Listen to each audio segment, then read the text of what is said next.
Tentara Israel atau IDF dilaporkan memblokir sejumlah sinyal untuk navigasi termasuk GPS pada Kamis 4 April 2024. Tujuan penghalangan ini diharapkan dapat melemahkan kemampuan Iran jika seandainya meluncurkan serangan balas dendam terhadap Israel. Sumber Al-Mayadin menyebutkan sejumlah warga di Tel Aviv melaporkan gangguan navigasi ketika mereka berkendara. Aplikasi pada ponsel menunjukkan bahwa posisi mereka sedang berada di Beirut, Lebanon. Gangguan semacam ini sebelumnya telah banyak dilaporkan di Israel Utara dan daerah dekat Gaza, namun sangat jarang terjadi di Israel Tengah seperti Tel Aviv. Dengan adanya gangguan navigasi ini, Israel berharap dapat menghambat efektivitas rudal balistik maupun drone musuh. Sebelumnya pada Senin 1 April 2024, Israel menyerang gedung konsulat Iran yang terletak di Suriah.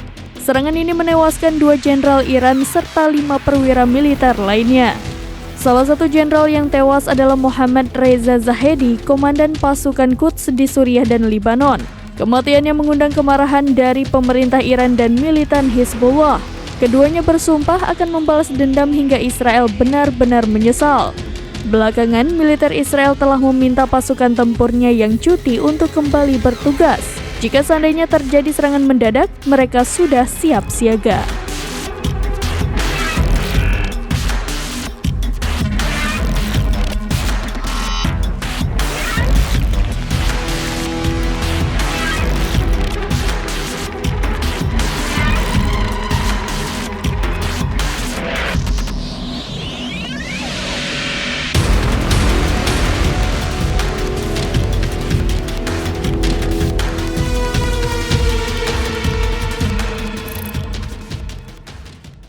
Download Tribun X sekarang, menghadirkan lokal menjadi Indonesia.